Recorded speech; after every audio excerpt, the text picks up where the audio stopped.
درود بر محمد والے محمد۔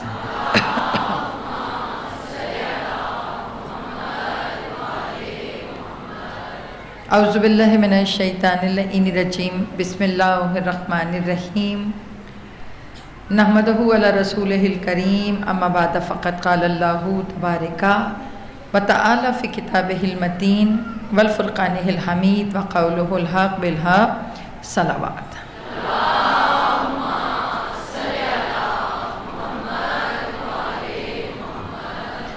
مجلس کی قبولیت کے لیے، امام کے ظہور میں تعجیل کے لیے بآواز بلند صلوات۔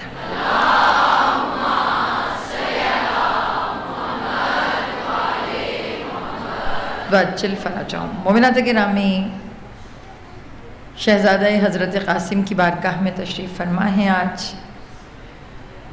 اور حضرت قاسم کا واسطہ امام حسین علیہ السلام کو بہت پسند ہے، بہت پیار کیا ہے حسین نے اپنے بھائی کے اس بیٹے سے۔ بہت سی باتیں، بہت سی دعائیں لے کر آپ سب اس در پہ آتے ہیں۔ التماس سے دعا ہے، ہاتھوں کو اٹھا کر بلند آواز میں آمین کہیے گا۔ پروردگار عالم شہزادہ قاسم کی اس معرفت کا صدقہ کہ جنہوں نے اپنے وقت کے امام کو پہچان کر ان کی نصرت فرمائی، بار الہٰ ہمارے بچوں کو ناصران امام بننے کی توفیق عطا فرما۔ اے میرے پالنے والے، اے میرے رب العزت، جس رزق خیر سے یہ مجلس عزا ہوتی ہے، بار الہٰ اس میں خیر و برکت عطا فرما۔ جو مومنین اپنے گھروں میں مجلس کروانا چاہتے ہیں مگر کسی وجہ سے نہیں کروا سکتے، بار الہٰ وہ تمام عذر دور فرما۔ مولا رزق حلال اور کثیر عطا فرما۔ بار الہٰ جو بیمار ہیں انہیں شفاء کاملہ عطا فرما، خصوصاً طاہرہ آنٹی کو شفاء کاملہ عطا فرما۔ بار الہٰ مہرین کو شفاء کاملہ عطا، امبرین کو شفاء کاملہ عطا فرما۔ اور اے میرے پالنے والے، صلہ زہرا ایک بچی ہے، اس کی بھی دعا میرے ذمہ، اللہ اسے بھی شفاء کاملہ عطا فرمائے۔ اے میرے مالک، جو یہاں حاضر ہیں غیر حاضر، مولا دلوں میں بہت سی مرادیں رکھتی ہیں، سب کی نام بنام حاجت روائی فرما۔ بار الہٰ جن بچوں اور بچیوں نے امتحانات دیے ہیں، دینے ہیں، مولا مومنین کے بچوں کو سنہری کامیابیاں عطا فرما۔ مولا تمام مومنین کے بچوں کو اس مقام پہ پہنچا جہاں امام وقت انہیں دیکھنا چاہتے ہیں۔ ہم سب کو اخلاص سے عبادت کرنے کی توفیق عطا فرما، صحیح منتظر بننے کی توفیق عطا فرما، اور انتظار کی جو کیفیت ہے اس کو ظہور امام سے متصل فرما۔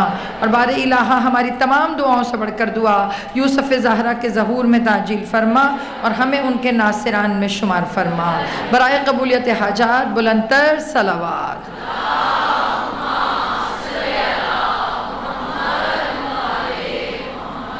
وعجل فرجہم۔ مومنات گرامی،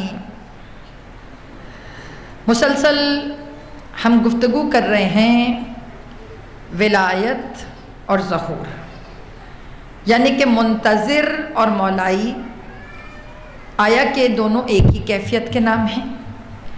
اور مسلسل گفتگو کرتے کرتے سورہ مجادلہ کے زیر اثر آج 7ویں گفتگو ہے آپ کے ساتھ، اور امید کر رہی ہوں کہ تھوڑا سا مفہوم ولایت کلیئر ہوا ہوگا، کیونکہ مجلس نتائج کے اینڈ پہ آ رہی ہے۔ موضوع کیونکہ بہت ضخیم ہے، 8-9 مجلسوں میں ہم اس کا احاطہ نہیں کر سکتے۔ ابھی تو اگر آپ دیکھیں، پچھلی مجلسوں کو دیکھیں تو ہم صرف لفظ ولایت پہ بات کر رہے ہیں۔ اگر ہم دیکھیں کہیں ولایت کا مفہوم، ولایت کی ضرورت، رسول اللہ نے ولایت کو کیسے پریٹینڈ کیا، رسول اللہ نے ولایت، مطلب میں ولایت علی کی بات نہیں کر رہی، اوورآل 12 اماموں کی جو ولایت ہے، رسول اللہ نے ولایت کو کس طرح اظہار کیا، اللہ کی نگاہ میں ولایت کتنی امپورٹنٹ تھی کہ اللہ نے یا ایھا الرسول بلغ کہہ کر ولایت کا اقرار کروایا، ولایت امام وقت میں ہم کیا کر سکتے ہیں، اور ولایت ظہور میں کتنی ضروری ہے۔ اگر آپ پچھلی مجلس، یہ ساری جو میں نے باتیں کی ہیں یہ ہم پچھلی مجلسوں میں ڈسکس کر چکے ہیں، اور ولایت اللہ، ولایت رسول، اس پہ بھی ہم نے بات کی۔ ولایت کو آپ کسی بھی اینگل سے دیکھیں، کہیں سے بھی گھما کر، چاہے اس کے سیاسی پہلو دیکھیں، چاہے آپ اس کے مذہبی پہلو دیکھیں، چاہے آپ اس کے الہی پہلو دیکھیں، ہر طرف سے ولایت جڑتی ہے امام زمان سے۔ کامل تبھی ہوگی نا، مکمل تبھی ہوگی جب 12واں آئے گا۔ ولایت کا نفاذ کیا ہے؟ ایک ایسی حکومت قائم کرنا کہ جس میں ہر چیز اللہ کی رضا کے مطابق ہو، یہ ہے نا ولایت۔ ولایت کا نفاذ صرف کلمہ نہیں ہے، ولایت کا نفاذ ایک لائف سٹائل ہے، ایک زندگی گزارنے کا طریقہ جس کو بیلنس کیا جائے، جس میں چیک اینڈ بیلنس اسلام کے اصولوں کے مطابق ہو۔ سمجھ رہی ہیں؟ اور یہ کب پاسبل ہوگا؟ جب امام وقت تشریف لائیں گے، ٹھیک ہے؟ اور امام وقت نے بھی آ کر ممبروں پہ تبلیغ نہیں کرنی، امام وقت نے آ کر حکومت کرنی ہے۔ سمجھے؟ حکومت کریں گے مولا، پولیٹیکلی اسٹینڈ لیں گے مولا۔ یہ نہ سوچے گا کہ خانہ کعبہ کے امام بن کر امام پیچھے جماعت کروائیں گے کہ آ جاؤ جس نے آنا میں آؤ تمہاری نمازیں ٹھیک کرواؤں۔ آپ کے نمازیں، آپ کے عقائد، آپ کی عبادتیں، آپ کے فائنینس کے معاملات، آپ کے عملی معاملات، ان سب کو ٹھیک کرنے کے لیے امام نے مرجع کو ڈیوٹی دی ہے۔ علماء حقہ، علماء دین کہ جو دین پر عبور حاصل جنہوں نے کیا ہے، ان کی ڈیوٹی ہے کہ ظہور سے پہلے وہ آپ کے یہ سارے معاملات سیدھے کر دیں۔ اب وہ گھر گھر آ کے تو معاملہ سیدھا نہیں کریں گے، ان تک کس نے پہنچنا ہے؟ ہم نے ظہور سے پہلے اپنے 5 معاملے سیدھے کرنے ہیں۔ سمجھ رہے ہو؟ کیونکہ نتیجہ خیز اینڈ پہ آ رہے ہیں نا۔ ایک منتظر کو کیسے ہونا چاہیے؟ ایک منتظر کو ایسے تھوڑی کہ انتظار کر رہا ہے بیٹھا ہوا، مولا آ جائیں، مولا آ جائیں، یا ہر مجلس میں نعرہ لگا دیا یا امام المنتظر الجل الجل۔ آپ کے آرڈر کے محتاج تھوڑی ہیں الجل الجل، ابھی آ جائیں، ابھی آ جائیں۔ کیوں آئے ابھی؟ کیوں؟ کیا کیا آپ نے ان کے لیے؟ کیا کر کے، کون سی تیاری ایسی کر کے بیٹھی ہیں کہ جو آپ فوراً مولا کو کہہ رہی ہیں آ جائیں؟ یہ جو الجل کرتی ہیں نا بیٹے، الجل وہ کہے جو تیار ہے۔ الجل کسی نعرے کا نام تو نہیں ہے کہ مجلس میں ایک موٹیویشن کے لیے الجل الجل آ جائیں۔ الجل ایک عہد ہے، پرومس، وعدہ، مولا آ جائیں۔ ظہور سے پہلے 5 چیزیں سیدھی کرو بیٹا۔ 5 چیزیں سیدھی ہوں گی تو پھر امام کے سامنے کھڑے ہو کے کہنا مولا میں منتظر ہوں، یہ والے کام میرے سارے سیدھے ہیں، اور یہ کام بیٹا امام نے آ کے سیدھے نہیں کرنے۔ امام نے یا تو آ کے جنگ کرنی ہے یا حکومت۔ امام نے آ کر ایک کانسیپٹ کلیئر کر لو، جو منتظر بیٹھا ہے نا کہ میں تو امام سے ہی اپنے عقیدے ٹھیک کرواؤں گا، کک آؤٹ کرنا ہے امام نے آپ کو۔ یعنی کہ 11 تمہارا عقیدہ سیدھا نہیں کر سکے، 12واں آ کے تمہارے عقیدے سیدھے کرے۔ آج بات سمجھ آ رہی ہے یا نہیں؟ آپ کیا سوچ رہی ہیں؟ امام آئیں گے تو کیا کریں گے آ کر؟ کیا ایکسپیکٹیشنز ہیں بحیثیت منتظر آپ کی امام سے؟ سوال پوچھ رہی ہوں آپ سب سے۔ مطلب کوئی تو دماغ میں کام چل رہا ہوگا نا کہ مولا آئیں گے، آپ کے خیال میں مولا کو آ کر یہ کرنا چاہیے۔ جب تک کلیئر نہیں ہو، دیکھو ایک بات سنو، جب تک مجھے کلیئر نہیں ہے کہ اس عزاخانے میں مجلس ہو رہی ہے، تب تک میں اپنا حصہ کیسے ڈالوں گی؟ میں چاہتی ہوں کہ میں مجلس میں کوئی کام، میں اس عزاخانے کے لیے کچھ کروں، یہاں پہ کوئی کام کروں، اس محفل کے لیے، اس مجلس کے لیے کوئی کام کروں۔ جب تک مجھے اس کی نوعیت نہیں پتا کہ یہاں میلاد ہے یا مجلس، تب تک میں کیسے کام کرنے کے لیے تیار ہوں گی؟ پہلے مجھے پتا تو ہو کہ باجی 3 بجے ہونا کیا ہے یہاں، 3 بجے مجلس ہونی ہے، 3 بجے میلاد ہونا ہے۔ اگر میلاد ہے تو مٹھائی لے کر آؤں، اگر مجلس ہے تو تبرک لے کر آؤں، اگر میلاد ہے تو میں باہر کھڑے ہو کے سب کو پھول بانٹوں، اگر مجلس ہے تو میں کوئی ایسا کام کروں، سورہ یاسین زیارت بانٹوں۔ پہلے نوعیت تو پتا ہو نا کہ یہاں ہونا کیا ہے۔ تو بیٹا ظہور کے لیے جو تیار بیٹھی ہو، منتظر بن کے بیٹھے ہو، بتاؤ جب امام آئیں گے تو آپ کی سوچ کے مطابق کریں گے کیا؟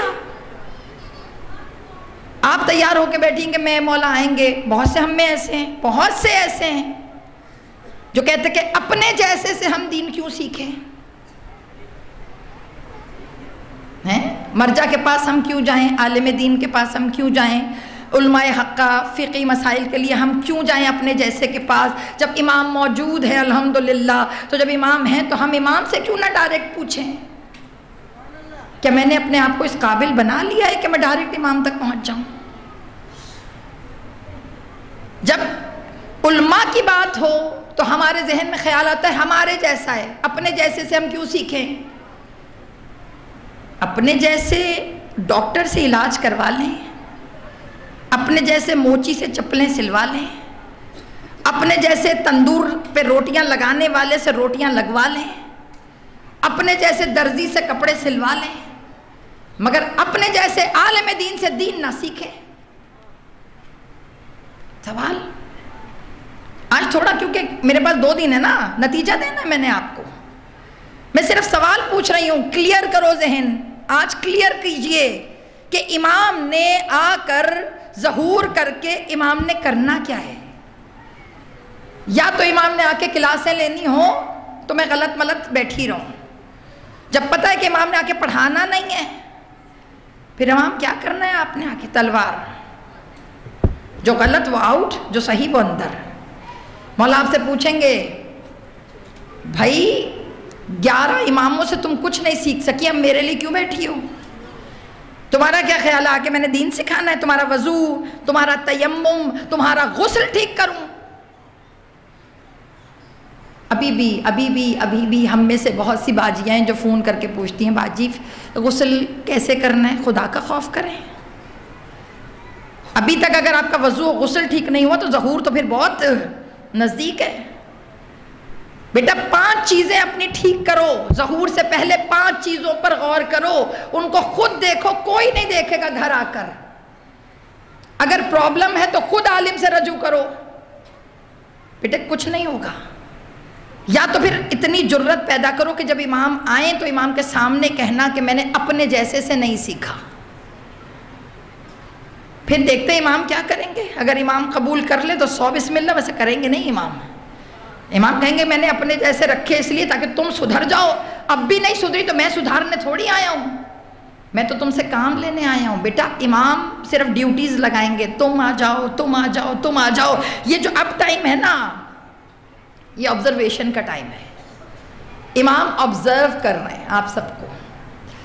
ابھی ہم جب گئے نا، یہ جو لاسٹ جولائی میں ہم ایران تھے، بچوں، یہ جو ینگسٹرز ہیں، بچیاں، یہ ہمارے ساتھ تھیں۔ یہ ہمارا ایک مطلب ایجوکیشنلی سمجھ لیجیے ایک ٹرپ تھا جس میں ہم ایجوکیشنلی بچوں کو لیکچرز دلوا رہے تھے، اس میں ہم نے بھی لیکچر لیا۔ اس لیکچر کی ایک بات کر دوں اگر آپ کو ناگوار خاطر نہ گزرے، انہوں نے پتہ کیا جملہ کہا جو ہمارے استاد تھے؟ انہوں نے جملہ کہا منتظر چاہے ایکٹیو ہو یا نہ ہو مگر اینٹی منتظر تم سے زیادہ ایکٹیو ہے۔ دشمنان امام آپ سے زیادہ ایکٹیو ہیں، کہ آپ ان کے آنے کے لیے اتنا کام نہیں کر رہے جتنا وہ ان کو روکنے کے لیے کر رہے ہیں کہ وہ نہ سوچیں۔ اچھا انہوں نے پتہ کیا جملہ کہا؟ انہوں نے کہا یہ جو یہودی ہیں ان کی کتابیں ہیں، جیسے یہودی کی جو کتاب ہے توریت، کہا یہ جو کتاب ہے، اس کتاب جو ایکچول توریت ہے نا، جو صحیح پیور یہودی ہیں وہ توریت ہی پڑھتے ہیں جو حضرت موسیٰ پہ اتری، مگر جو جیسے ہمارے 73 فرقے ہیں نا، ان کے بھی ہیں بھائی، ان کے درمیان میں بھی ہیں، اور ان کا کانسیپٹ کیا ہے کہ ہمیں پیدا کیا گیا ہے حکومت کے لیے، ہمیں بنایا گیا ہے کہ ہم دنیا پہ حکومت کریں، اور آپ کا عقیدہ یہ ہے کہ جو حکومت کرے گا وہ فاطمہ کا لال ہوگا۔ اب ذرا سوچو نا، جو اپنے بچے کو ہی یہودیت وہ ماہد مذہب ہے جو کسی کو کنورٹ نہیں کرتا۔ آپ نے کہیں دیکھا ہے کہ یہودی کسی کو کنورٹ کریں؟ کبھی کسی یہودی کو تبلیغ کرتے دیکھا ہے؟ وہ کسی باہر والے کو اندر آنے نہیں دیتے، کہتے یہودیت ایک سپیریئر قوم ہے، ایک یہودی ہی یہودی کا بیٹا ہوگا، باہر سے کوئی آ کر یہودی نہیں بنے گا، جتنے ہم ہیں بس ہم، اور ہمیں بنایا اس لیے گیا ہے کہ ہم رول آف دا ورلڈ کریں، زمین پہ حکومت ہمارا حق ہے۔ یہ یہودیوں کا کانسیپٹ ہے۔ آپ اسرائیل کو دیکھیں، امریکہ کو دیکھیں، ان کا کانسیپٹ، ان سے برداشت نہیں ہوتا کہ کوئی ان سے اوپر چلا جائے۔ چائنا کے دشمن، رشیا کے دشمن کیوں ہیں؟ اب آپ کہیں گے باجی آپ کیسی باتیں کر رہی ہیں، آج سیاست؟ بیٹے سیاست نہیں پڑھ رہی، ظہور پڑھ رہی ہوں۔ جب تک تم دنیا پہ نظر نہیں رکھو گی تب تک تم ظہور کے لیے بیدار نہیں ہو۔ کیسے بلاک بدل رہی ہے دنیا، کیسے بٹ گیا، ایک طرف امریکہ ایک طرف رشیا، نظر آ رہا ہے؟ کچھ یو اے ای، قطر، اس طرح سعودی عربیہ، یہ وہ ملک ہیں جو امریکہ کے انڈر ہیں، سمجھ رہی ہے؟ اور ادھر سے آ جاؤ، ترکی، سیریا، ادھر سے لبنان، ادھر سے ایران، یہ انڈر نہیں ہیں، مگر روس نے کہا کہ میں ان کے ساتھ ہوں۔ میں یہ نہیں کہہ رہی کہ یہ ایران روس کے انڈر ہے، نہیں، ایران کا موقف کیونکہ اسٹرانگ تھا تو رشیا نے کہا کہ میں سپورٹ کروں گا اس کو۔ پاکستان میں مسئلہ پتہ کیا چل رہا ہے آج کل؟ جو آپ پٹرول مہنگا آپ کو لگ رہا ہے، آپ کہیں گے باجی بیٹے اس کی وجہ یہ ہے کہ ہم اس طرف نہیں جا رہے جدھر رشیا جا رہے ہیں۔